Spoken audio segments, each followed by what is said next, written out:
गजपति जिला सदर महकुमा पारलाखेमुंडी वर्धित भत्ता वितरण समारोह कार्यक्रम अनुष्ठित हो जाइछि।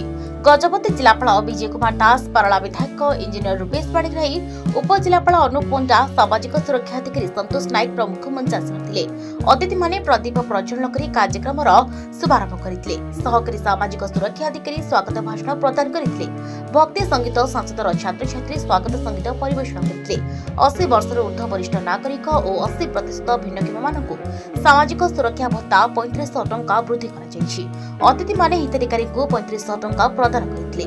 ए कार्यक्रम रे मुख्यमंत्री आवासी माध्यम रे शुभ उद्घाटन करिसेंती। भिन्नक्षम और वरिष्ठ नागरिकक मुहरे हस फुटाइछंती।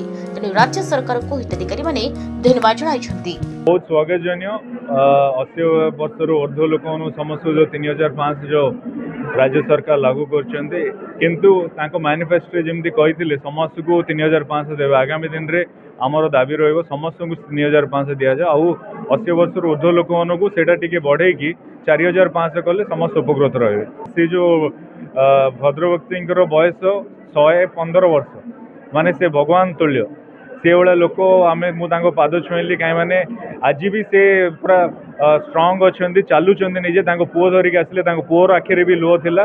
निहाती भाव आज राज्य सरकार जो से 3500 देले तांके जो बहुत खुशी अच्छा खुशी आज लुहटा से प्रभु जगन्नाथ दीर्घायु करंतु। आज इठी पूरा जिला सारा सब जगह कराऊँगी, सबू ब्लॉक रे और एनएससी म्युनिसिपालिटी कराऊँगी। जिला स्तर रे आज एठी आमर हिताधिकारी मानकू आमे तांकर भत्ता बंटन करूँ। जो मान वर्धित भत्ता है से अनुसार समस्त ये उपस्थित अच्छा से भत्ता नहीं जो मानक पंजीकृत होती जो पेंशन भोगी मैंने 80 वर्ष ऊर्ध्व से माने आज वार्धक्य भत्ता वर्धित वार्धक्य भत्ता पाइबे। यह राज्य सामाजिक मंगल सुरक्षा एवं भिन्नक्षम सुरक्षा विभाग अधीन में आसुँच राज्य सरकार को विचार को नहीं। जो मानकर आर्थिक परिस्थिति भल ना, जो आर्थिक परिस्थिति से दुर्बल अच्छी से समाज व्यक्ति मानक उन्नति करने सरकार चाहते या ठीक पदक्षेप स्वागत योग्य पदक्षेप आम समस्त स्वागत कर सत।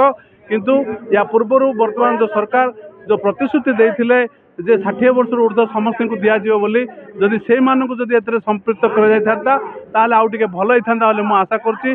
Gajapati Bekant Behera report Hiranchal live.